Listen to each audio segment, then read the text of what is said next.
his units, man, into the main, moving in with the Lings, and the Banelings going to easily focus down a lot of the Marines. I like the fact that the Mutas are focusing down the medevacs. Fungal's going off.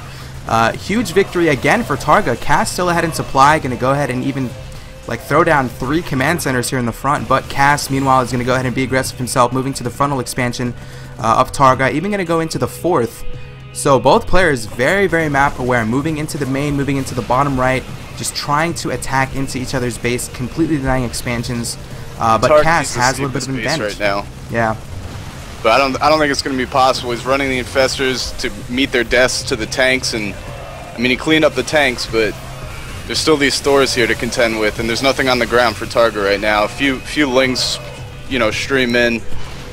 He gets the Thors down and he saves the base, but he lost all of his infestors in the process of that. So, and now I mean the economic situation is really starting to show. Costs up to 70 harvesters plus mules.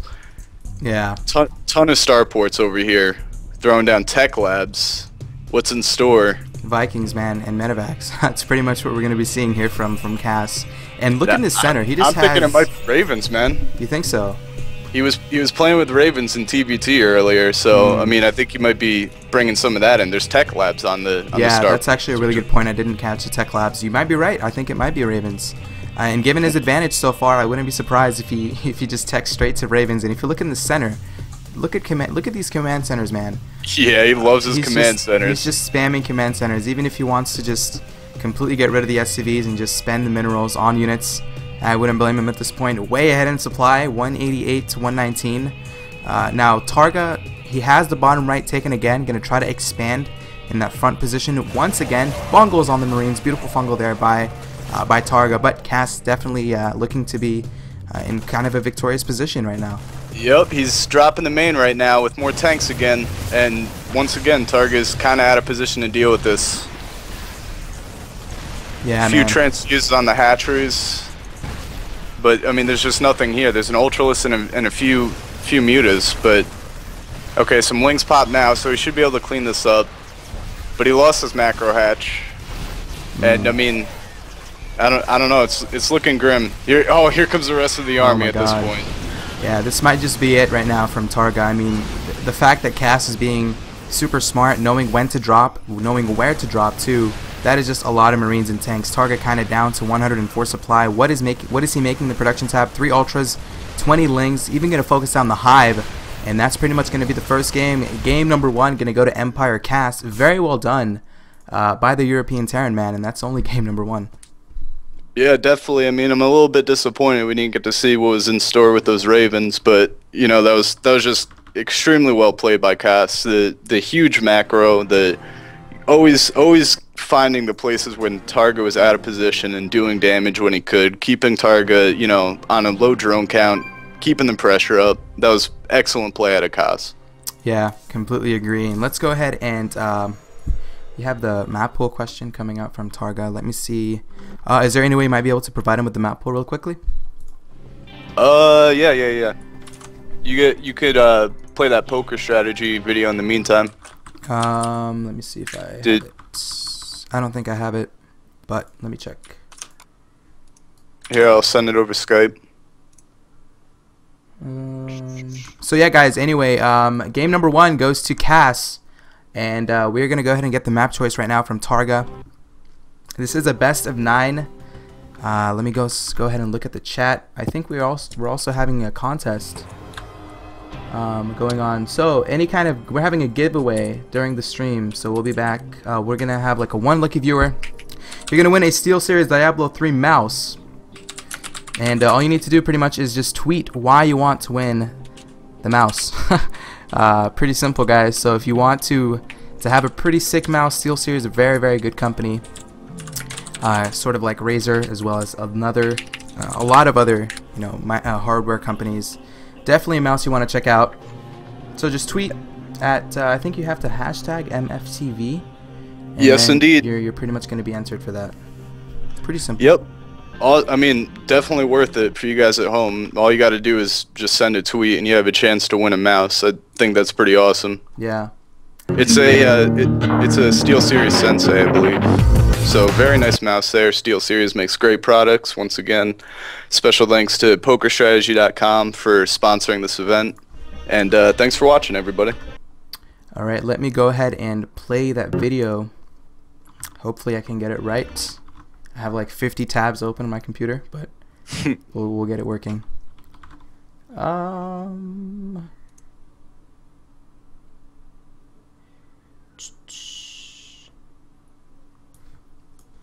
It's the one at home. They're playing poker at Home Story. Yeah, I have the video. Which Kas is going to, so that's pretty awesome. Alright, video's playing.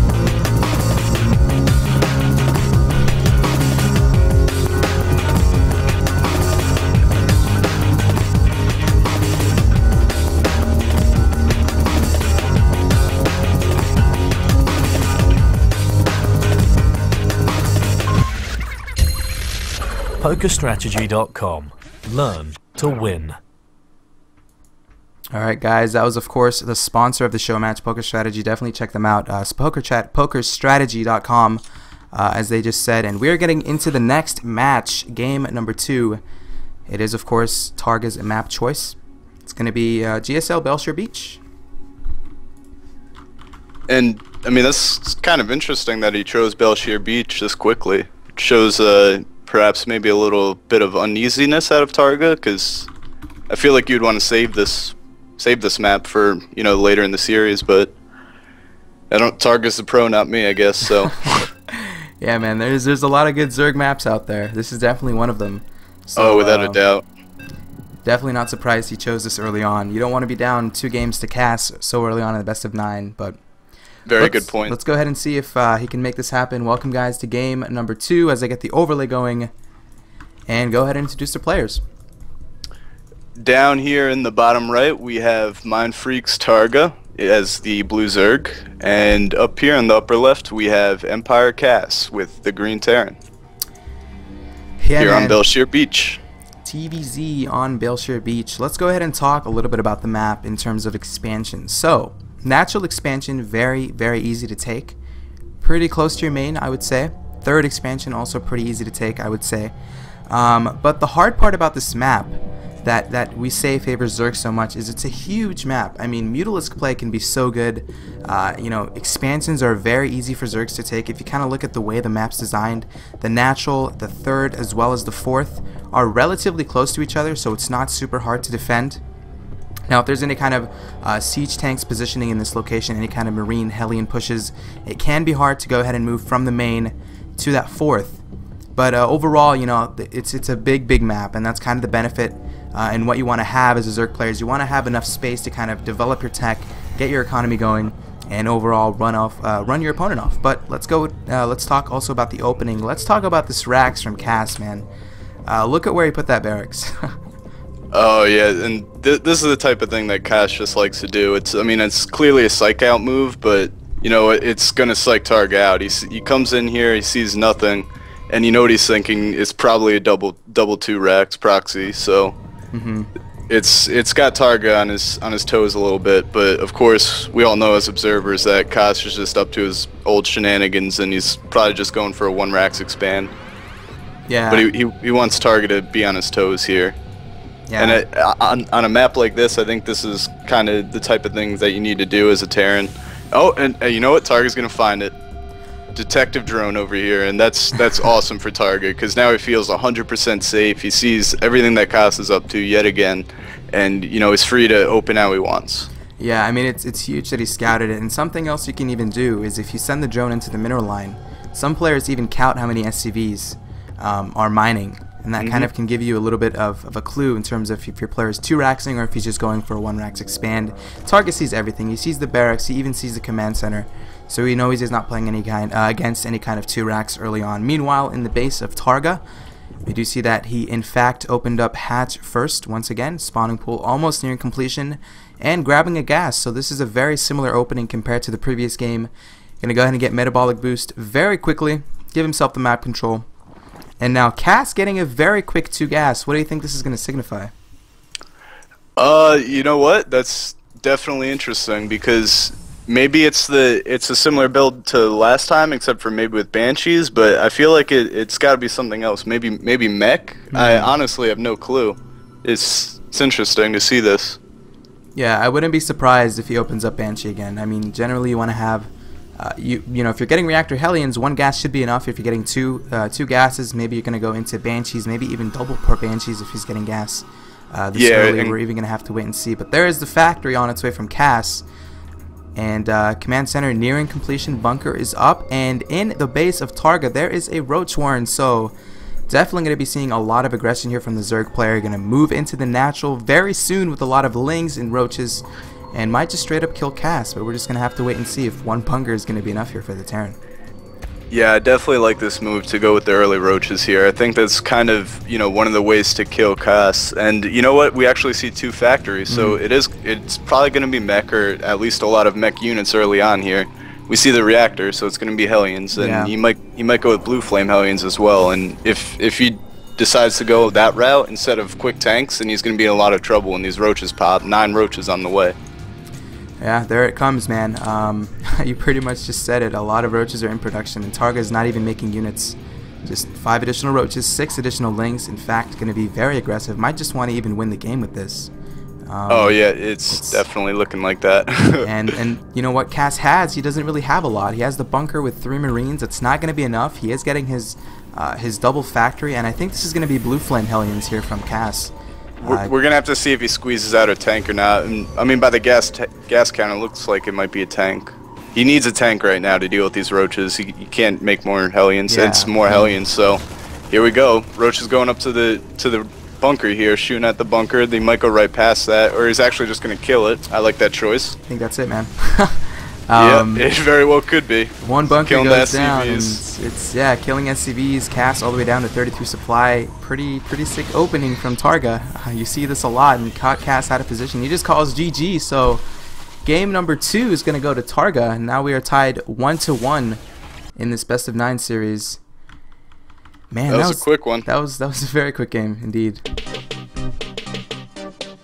So we're going to go ahead and wait until the next map choice from the loser, which is in this case going to be in fact EmpireKas.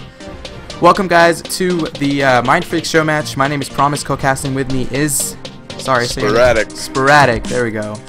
And we are casting a best of 9 between EmpireKas and MindFreak's Targa. This is going to be game number 3, which is going to be played on MLG Antigua Shipyard. Good map choice by Cass, I have to say.